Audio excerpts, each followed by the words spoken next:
Yeah, we can go ahead.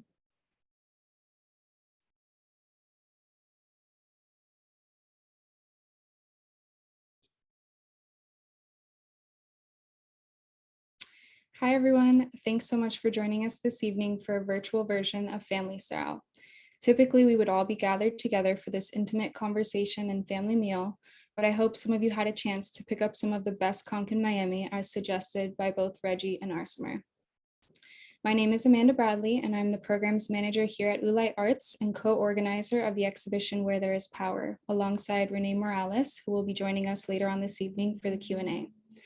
The works in this exhibition represent some of the ways in which artists access, spy upon, expose, memorialize, and occasionally trouble the machinations of state power.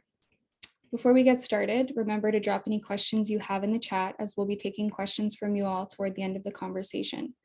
I'm going to go ahead and read a little bit of background for Reggie, Arsimmer, and Renee, and then we'll get started. Reginald O'Neill began painting in 2012, soon meeting his friend and mentor, Alejandro Dorda, who would teach him classically. In 2014, he took his first trip to Europe to complete murals in Austria, Norway, and Spain, as well as exhibit in a collective show alongside his teacher in Berlin, Germany. In the years since, Reggie has focused on canvas work, residencies, and murals that embody his community surroundings, experiences, and beliefs. Arsimmer McCoy moves in the world as an educator, cultural worker, performance, and collaborative artist. McCoy holds a BA in English with a minor in theater performance from Florida Memorial University. She works as the director of programming for Bookleggers Library and has been a teaching artist for 5+ years, working alongside veteran educators in public schools through organizations such as Scrap Paper Inc., O Miami, Sunroom Poetry, Honey Shine Camp, Urgent Inc., and Miami-Dade Public Library. McCoy also facilitates creative writing workshops and hosts an open mic forum in partnership with the collective Poetry for the People. McCoy is a summer cohort resident artist at Bakehouse Art Complex and the recipient of the 2021 Miami Foundation Racial Equity Grant and Locust Project's 2021 Wavemaker Grant. Renee Morales is chief curator at Perez Art Museum, Miami, where he has organized more than 50 exhibitions. Recent projects include Polyphonic, Celebrating Pam's Fun for Black Art, Maleko Magosi, Your Trip to Africa, Christo and Jean Claude, Surrounded Islands, 1980-1983, and Dara Friedman, Perfect Stranger, amongst others. Morales spearheaded the acquisition of nearly 400 works from the Sackner Archive of Concrete and Visual Poetry for Pam's collection. He is also a recipient of the 2019 Center for Curatorial Leadership Fellowship and is on the board of the City of Miami's Art in Public Places program. Prior to joining Pam, Morales worked at the Museum of Art Rhode Island School of Design in Providence. Morales studied at Swarthmore College and Brown University. Reggie, Arsimmer, welcome.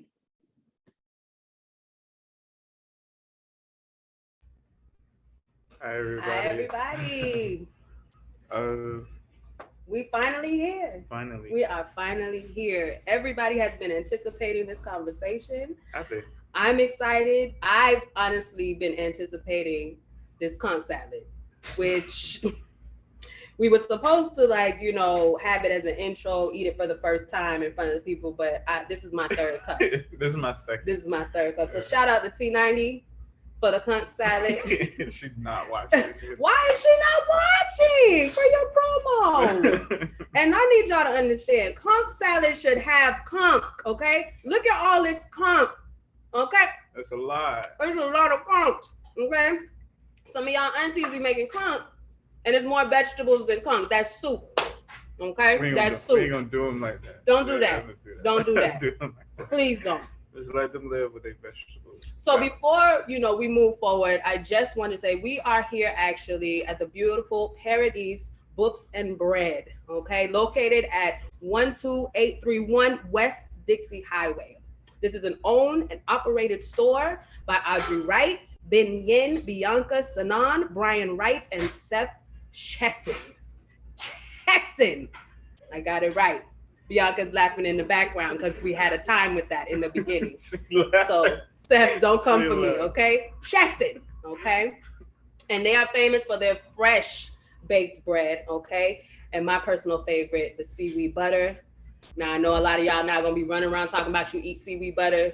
Don't do that, Okay, just come on down to Paradise, enjoy it for yourself. We are thankful to Paradise for opening their doors when they are closed. We special. We gotta, like, the signs are all there. People gotta start talking to us different. Okay, the store is closed. Let me just let y'all know that, and we are here recording live. Okay, so Reggie, What's up? we are talking about where there is power. Okay, where there is power. Ulai Arts, Amanda Bradley and Renee Morales co-organized this amazing exhibition with the likes of artists like Edney, with the likes of Shire, Regions, and of course the late Asif Farouk. Yes, and you are a part of this exhibition as well. And can you tell us a little bit about the piece that is a part of Where There Is Power? So the piece is of my father. It's just a painting that I have and also audio recording. The painting is a painting that you go, it's of an image of like when you go to visitation and you see the person, they take a photo. Usually you take a photo with them. But I told my dad to like just stand there and take a photo by yourself. I'm gonna paint it. And so he did. And he just stood there. And this is actually, I think, one of the first paintings I did on oil of him. I had did like 3 more after this, but this is the first one I did on oil. I did a portrait of him in Austria on the wall. This was the first time being in Europe, but this this is just like the first portrait. It was kind of a study, and so I did this like in 2018. Yeah, and then the audio recording is of a conversation of one of many that we have, and I have like recordings of some of our conversations. So that's just one of them that I kind of like had like right on the spot. Like when they talked to me about the show, like I sent them just that audio. So this is a conversation of us talking how we normally talk about random stuff, but just this one was just a personal one and talking about like growth and stuff like that. And it was really strange because I think it fit like with the show, because they're talking about like where there's power and stuff like that. I think that talking about incarceration, you would think that somebody being incarcerated that they have no power. But I think in family, which what we're talking about now, it's like the power isn't like the relationship that you have outside, the connections, and just the means to like have family and have a source to get away from that. You know? So I think it's very interesting. I don't think it's a coincidence that we are talking about your piece in particular during Black August, right? Yeah. Where we're giving honor, we're paying homage to incarcerated individuals, those who are fighting, behind the cell, those who have been liberated. Black August, we give honor to those individuals. Right. And it's like you said, you would think that an individual is powerless behind bars. Right. But I believe that it is because of the support on the outside that they are able to have the voice, they are able to move fluidly and know that they are somebody. You are still a man. Right. Yeah, even like the way, I don't know, like I'm an artist, so I pay attention to like really weird things, right? And I feel not weird things, but I feel just like on a high level. So like if I go to see my dad and I'm in this like space where all of these people are incarcerated, I'm kind of incarcerated too. I just see how my dad walk around the place. You know what I mean? There's just like this visitation area and how he just owns it. You know what I mean? And the way he walks, and him being my father and being bigger than me, is just like I look at him like he's like powerful. Yes. So I think it's really important for the people that the family members, but also the person too.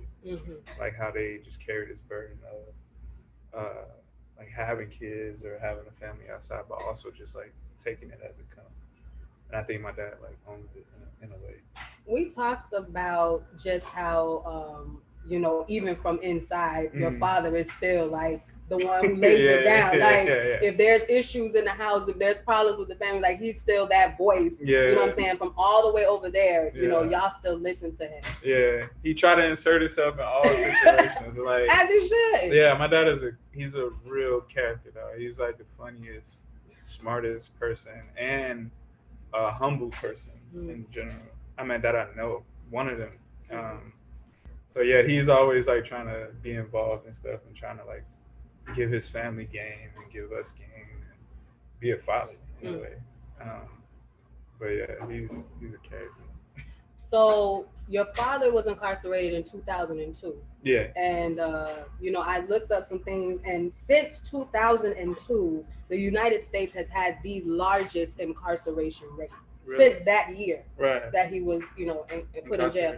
And I think that it has become normal. Right. You know what I'm saying? Even if you are not, doing anything, or even if, you no reason, you still there is still somebody in your family where it's just like, yeah, they went to jail. It's normal conversation. Yeah. It's passe almost. Yeah, it's almost like we inherited it as our culture. Like, or kids, like when you're young and you hear stories about jail and stuff like that, and how it's like normal when people going to school and they have gangs in there and they have everything, every drug that you can fathom in there. It's like when you're young, you fantasize about it, and it's almost like you want to experience it because you're around it so much, and like all the people, or from my experience, all the male figures in my community just like went there at some point. So it's like, this is what I see myself as a incarcerated individual talking on the other side of the phone, because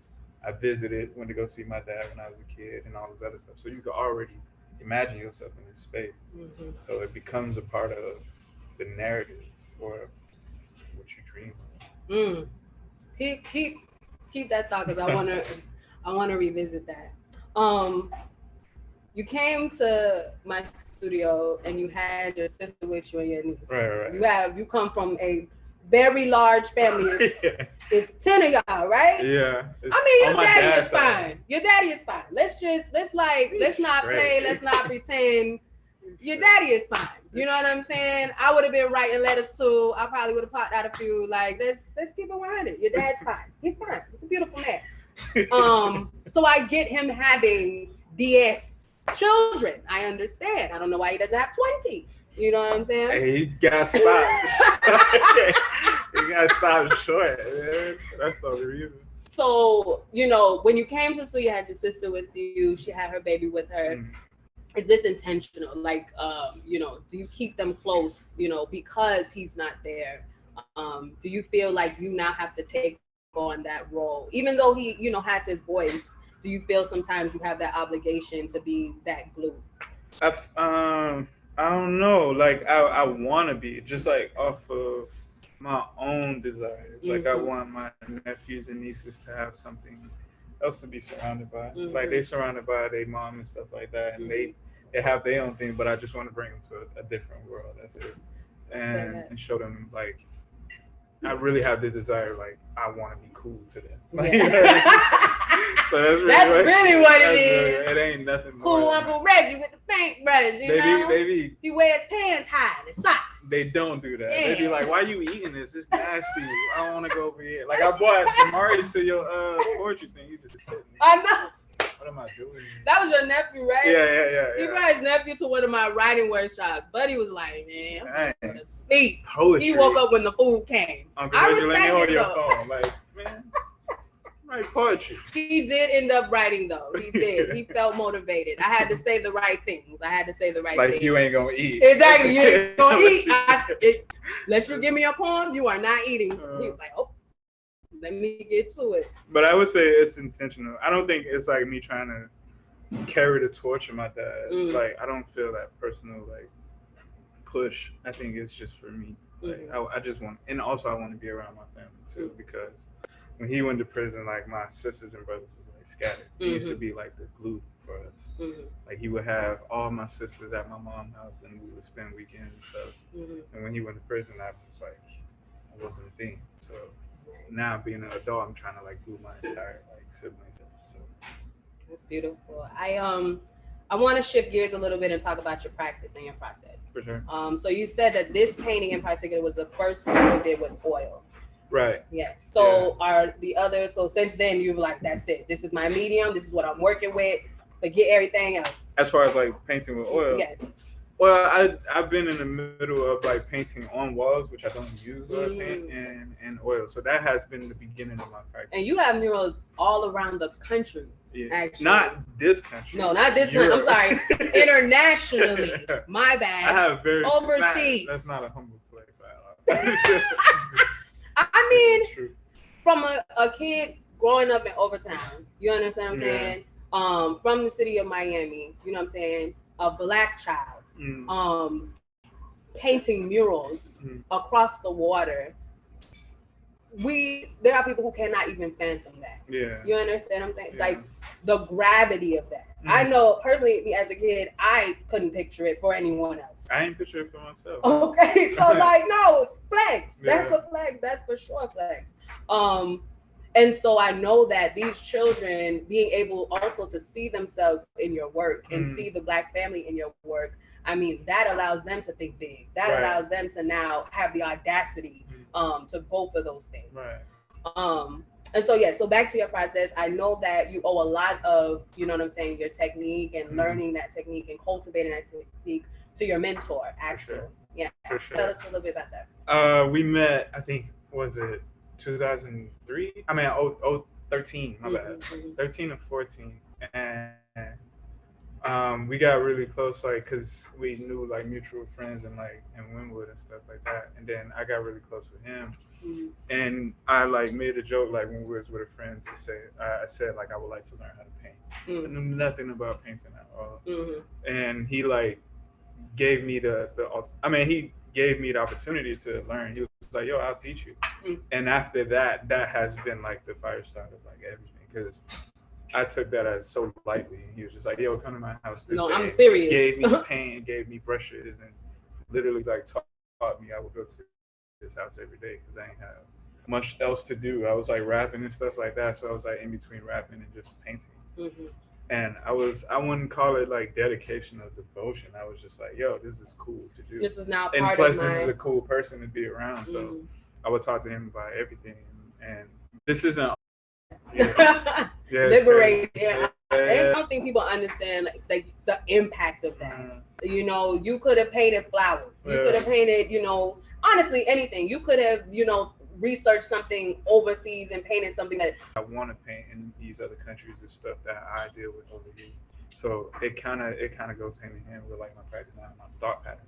Actually, we are going through the same thing. Black people, that's my all thing over too. The world. That's my thing. It's that, and it's also like telling, because I feel like other countries don't even know the magnitude of what we're going through as Americans in general. Like when I talk to my friends about incarceration, they like, "You mean to tell me your dad got how many?" Yeah. Like they can't for what believe it. They can't. It's a choice. Right. For some, it's not. Right. For some, it's like he did it, I'm gonna do it, or my mama did it, I'm gonna do it. Right. So for you, what was the reason that you didn't follow in the footsteps, that you didn't dream about those things? My mother. Hey.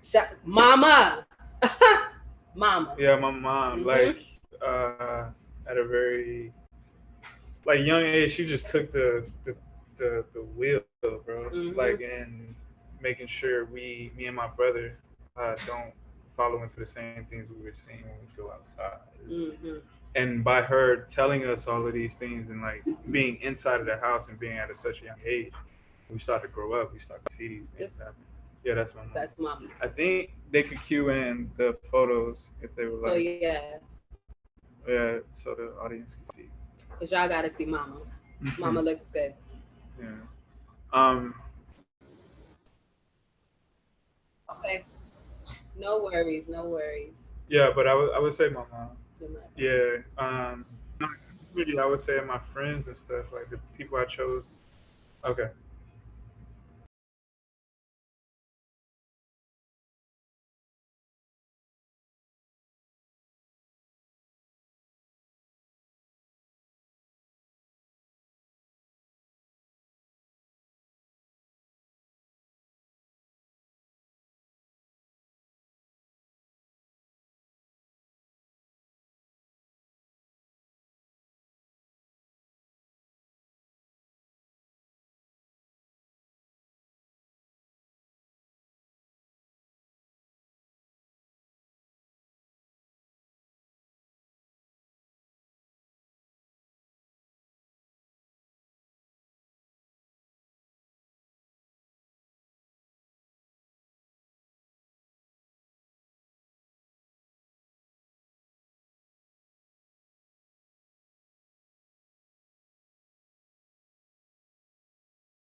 All right, guys. Sorry about that. The feds is watching. Y'all know how that goes.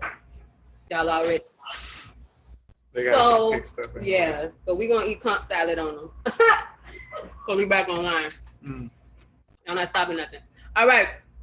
So let's talk about some of these photos that are here. Beautiful. So this is mom. Mom and me in front the of voice our of house. reason, the reason you are. Shout out to Naja because she did a project about our mother's voices. Yes, I am also a part of this project. And this is Overtown. This is an old photo of Overtown. Yeah. That I found. Man. We're like Key West. The hood. Wow. And the significance of this photo. Why did you? Just so what we used to be. It's just an old photo of my community and what it was.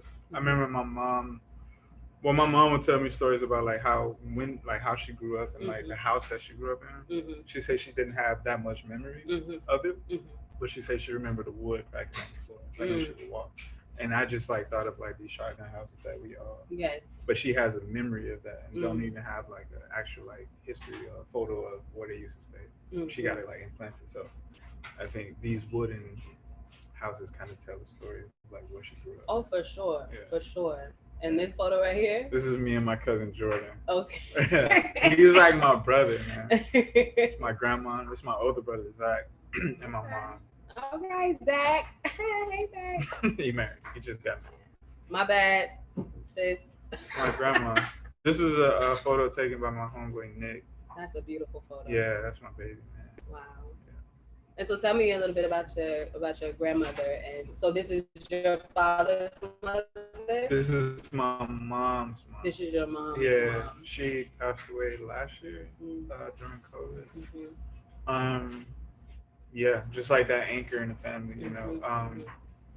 Her kids, like, I don't mean to throw any shade on like her side of the family, my mom's side of the family, but it's kind of just like us, like my grandmother's kids and their kids, and the family dynamic is not that big on my mom's side, so it was kind of like close knit, and that's like she was the anchor behind the whole thing. So I would like go and talk to her on the porch and stuff like that, like, before she passed away and all this stuff. Like, so we had a very, very close relationship. Yeah. Going back to your process, your family is a part of your process. Your family's history is a part of your process.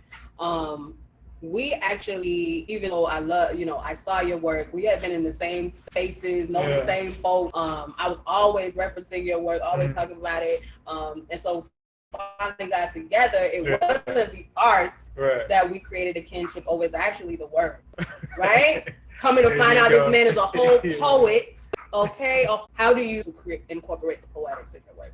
I used to rap before this, or still rap, but yeah. What's your rap name? It's the same thing.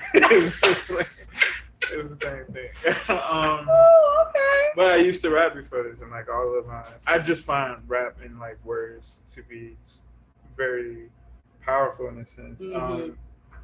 Yeah, there's a whole history behind like rapping and stuff. But I take it as poetry. Like I don't take it as like making just like words over beats and stuff. I pay attention to like what I write, and to like transcend to like painting is kind of it's like image without words, and poetry is like words without an image to me. So I think they go very hand in hand. The way I try to incorporate like that into painting, I try to like throw curveballs and stuff, and like what people are seeing and what they're feeling with what they're looking at with words, you know what I mean? So it's not trying to like tell people exactly what to think or what to feel from a painting, but kind of give them a glimpse of like what I'm thinking of. I get you. And you utilize photos for the most part for your work. Yeah. All photos. Whether it be found photos, family photos, or photos I take. I'm I love photos, like photography and stuff. My mom has like a book that I couldn't put in this whole slideshow. Just like a bunch of photos. I think that's why I fell in love with images first. I would say the same. I have actually, so of course we had the photos, but my favorite photo album is actually my sister's photo album. Right. Because she's a 80s baby. Right. You know what I'm saying? She's got it from those moments in Miami that were really beautiful and liberating, and our joy, you know, Freaknik, you know what I'm saying, was our Woodstock, you know, where we felt liberated, where we felt joy. So I agree with you. Definitely have a connection to the photos and are thankful that they saved, you know, these things. Exactly, and they don't even necessarily know what they were doing in a way, like how, like, I would say that's the, like I said before, that's the reason why I'm in love with images, and how my work, in a sense, as a painter, I love painting because it's images and stuff, and I like holding on to memories in my paintings. Like, I think that's the only reason why I paint, or what I think of is to hold on to memories for years, like after me, you know what I mean? And then I go to these museums, and these painters, they holding on to people that have been gone for hundreds of years. So I have that same relationship, and I think that my mom and our parents and friends and cousins don't even know what they're doing, really, but they know. That's the generational wealth as well. Yeah, exactly. I remember the archives, the history, remembering. There's power in the memory, you know. For sure. Other cultures, you know, they're always, you know, keeping that up, you know what I'm saying, making sure you never forget, you know what I'm saying, certain aspects of things. And I'm thankful, you know, that we both come from backgrounds where they understood the impact of that. Because if you know where you from, you know where you going. Right? You know where you going. Right? See, that's right there, y'all. They don't know that. Actually, some of y'all do know. Y'all do. And so I think we saw this slide with Zach, who is married, who I should not be talking to. All right, so here's grandma, looking beautiful. Yes. So I'm super appreciative of your time. Thank you. Like, this has been beautiful. And we're not wrapping up just yet. Now we're gonna be taking questions. For sure. Okay. It's my girl and my grandma. Look, he want to make sure. He want to make sure that my girl and my grandma. Okay. Hey, we got. So don't y'all be asking loose questions in the. This is Kalani. And it's and Kalani is T90's daughter.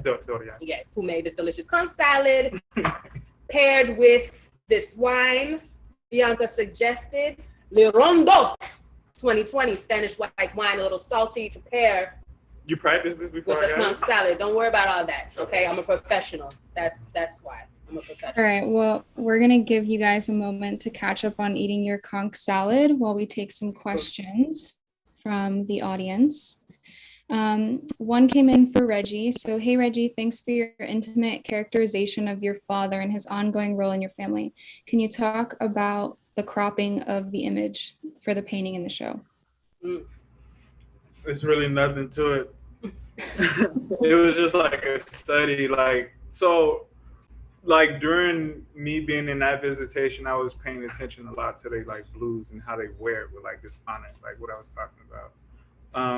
And I just wanted to get a glimpse or a representation of his blues, because I have to like look at photos online and stuff like that. But it was just a portrait kind of the blues and stuff like that. So the uniform in itself that that everybody has to wear.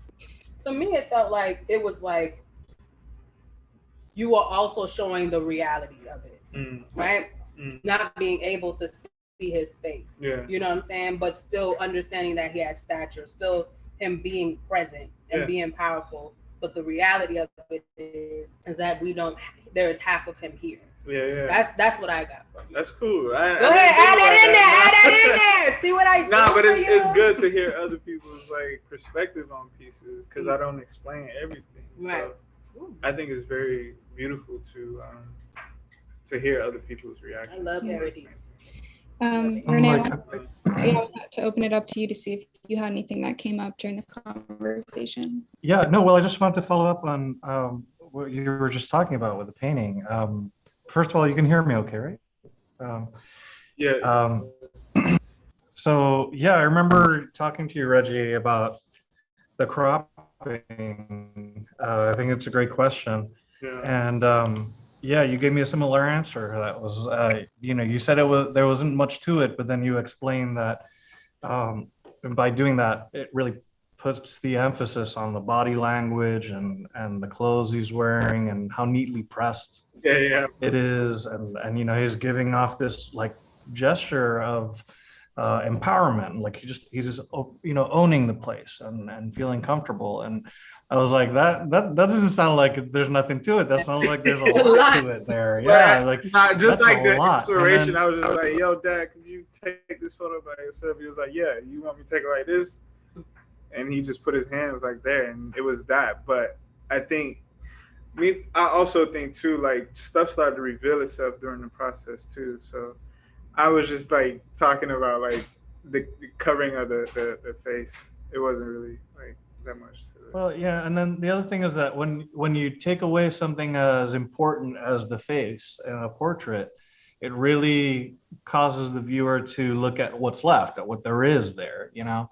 And in the case of this piece, it's not just the image of the body, but it's also the audio component, right? So in a way, by having the face being something that you're not focused on, it makes you focus that much harder on the conversation, and not just with the words that you're saying, but like the tone, the intimacy, the sense of the relationship between you and your dad that comes across in that conversation. And in a way, it's like by not having the face, that aspect of the piece comes out stronger, and it actually becomes more applicable, I think, to everybody. You know, it's less about this individual person than it is about fatherhood in general. At least it becomes that for the viewer. You know, as obviously it's very, very personal for you, but like for the viewer, that little detail makes it so that it can feel more personal for me and for someone else, you know, because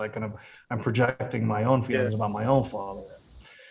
Right. Yeah. And I think like the fact that you project your own feelings, it makes me ask the audience a question with the audio, like, who is my dad to you? You know what I mean? Like, and who is my dad to the judge, and who is my dad to the jury and stuff like that when he's getting a 25-year sentence for something that a lot of people are doing, companies and corporations are doing. So it makes me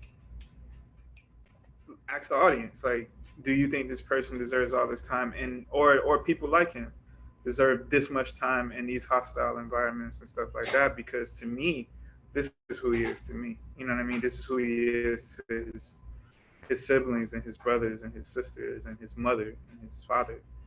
I think all of that stuff is taken out of the equation. So or him is taken out of the equation in society for society to judge him as a regular person and how he operates. And for this portrait to put it in these spaces like a art gallery, and put his thought patterns and his voice and how he talks to his son and how he's softened when he talks to his son and his grandkids inside of that, it makes people question, like, dang, who is this person? Like, he seems like a good guy to me. You know what I mean? So I don't know. It's all of that stuff. It's a bigger conversation. I think it reveals itself the more time passes to me also. Well, yeah, and there's another level, which, you know, forgive me if I'm kind of like over interpreting, but this feels pretty basic, which is, you know, it really relates to how racism functions, right? One of the, like, racism usually relies on taking away, robbing the individual of his individuality, of his personhood, and reducing him to like a type, you know, to a profile, right? And you know, I think that's an added layer to where you were coming from with this piece, but it's an important one too to think about. Yeah, and also if when we're talking about like family style, I mean, this is about family style, but this is also a different part of it, is that this is the way they would destroy Black families, is taking the overseers or the guardians out of a family. Like, you took one half of somebody who has 10 kids and you took him out of the equation of 10 lives. Right. You know what I mean? So I mean, we're thinking about it's a big question. So when, I'm sorry to cut you off, but when government assistance was first issued and the male couldn't be in the home, you know what I'm saying? That was the first time, you know, well, not the first time, but the removal, you know, slowly started from there and continued on in different aspects. Black families have to work 10 times harder to achieve what white families have.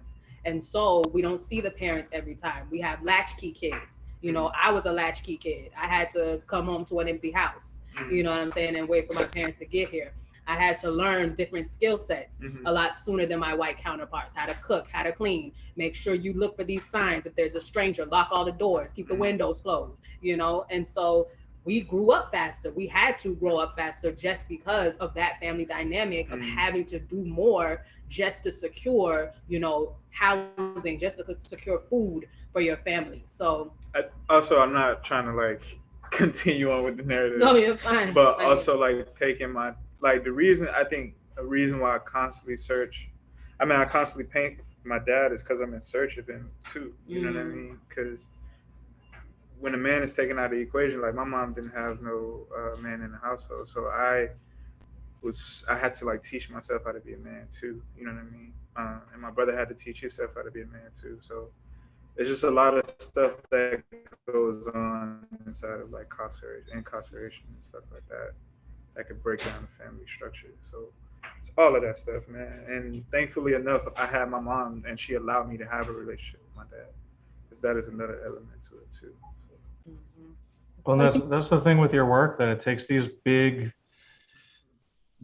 societal dynamics, these things that are happening at a large scale to hundreds of thousands of people, and you know the way that power is affecting these hundreds of thousands of people, and taking it away from something that's abstract and formless and making it really specific and making it really personal, and that way makes it a lot easier to understand, and just, you know, it's what Amanda said a couple times about the function of your piece in this show, which is that it really perfectly represents how power is not just some abstract thing that happens out there. It's something that's felt by individuals on a very personal level.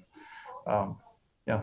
Well, I can just say that all of you are literally reading the audience questions in your minds, because we've answered about three of them with that one question. I'll shut up so that people can, so that the audience can have their say. Sorry. Yeah. I mean, one of the questions was, why are there rarely faces in your painting? And I think we touched a little bit on that bigger narrative and perspective that you have in the work that you're making. And another question was also from the curator's perspective, how do you see Reggie's piece fitting into the show? And I think Renee started to touch upon that, but, you know, both of us came into this with, you know, two different lists of artists and really trying to shape the show. And for me, the personal was like really important. And it was like artists who are making work around power or around these things that we think of as such big concepts, but on a very like intimate level. I think, you know, with Reggie's piece, we can all relate to, you know, having a father, having a distant relative, having a relationship that's strained, and the way in which showing a painting, but also having this intimate conversation where you actually have to pick up your phone also to listen to it. It just really brings it into his experience, but also the experiences that we can relate to personally in our own lives. So for me, I think, you know, and Renee can speak to his perspective as well, as I think all the works in the show touch on that in very different ways. But I always use Reggie's work as the example of the way I think it most intimately affects him as an individual over the course of his life. Agree. That's so real. Absolutely, yeah. All right, so we do have more questions. One of the questions, Reggie, was what was the biggest challenge coming from murals to a canvas? Because I think you started more in murals and then have kind of shifted now to a studio practice. No, I've been doing studio practices for the same amount of time. I think people are starting to see canvas work, but I've been doing it at the same time. Like I would say I did canvases more than I did murals, or been in the studio as long as I did murals. So like for example, like when my mentor gave me the opportunity to go to Europe, before that I was in the studio practicing. So it has always been me painting canvas. How do you think that you like treat those two different spaces? Like, do you approach a wall differently when you're developing imagery versus, something that you can physically, carry with you or focuses on a smaller scale? Yeah, I do. I do. I'm still like growing in that aspect too, because I'm trying to like merge both. Like I did a piece that I would like do on a mural on canvas recently, and I don't know. They kind of, I don't know. I really don't think that much of it, but I also keep with murals. I keep like the public space in mind, like people who are just like regulars and walking on the street. I think about them, and then I also think in canvas work. I think about people who come to galleries. I don't think about what I want to say to them, but Right. I have them in mind. So. Well, I wanted to shift a little bit more. We got a question that was, have you ever considered adding poetry or words into your paintings? But I kind of wanted to shift that question a little bit into, the relationship between you and Arsimmer. Arsimmer as a writer, and Reggie, you also working with poetry and lyrics and rapping. I have seen and heard some of these raps, so I've been blessed to have that knowledge. But, I think, can you talk a little bit more about, how you guys met and this connection that you've had through words and art and this community in Miami? How did we meet? How did we meet? I don't know. I honestly don't remember. I think we just were always in space. And then finally, I think, was it before the real time? It was before the real time. It was way before that. Yeah. I mean, Terrence, I think, is like our glue. Terrence Price. Yeah. Both, he's a beautiful friend of us both. He took one of these photos. He did. And Terrence has worked with me on some visuals. I've added visuals to my poetry. He's been a big supporter of my work and I of his. And I think Terrence is like the glue. But it was such an honor to work on Jermaine Barnes' visual, produced and filmed by 1C. Right? It was produced by Monica, I believe. Monica and 1C. Monica and 1C. I apologize, sis. She gonna cuss me out. And we wrote a piece together. Yeah. We wrote the piece together for Jermaine Barnes, and it was for his speech, correct? Yeah, I forgot. For his acceptance. But he knew you was a poet. Right. But I think he was just like, yo, I want to like add you because you do poetry too. And it's like, I don't really do it like that. But he got me tagged along. So. And I think that one of the things that I really believe in is that collaborative work is so important with the progression of artists and with the progression of the community. Collaborative projects, they just bring out a different aspect of the message that you're trying to convey. And to be blessed to actually be able, for me to be able to work with visual artists of all different mediums, multidisciplinary artists of all different mediums. We are the muses to each other. Yeah, the poet is the muse to the painter, is the painter is the muse to the dancer is the muse, and so on and so on and so on. So we really are like, we're all joined together.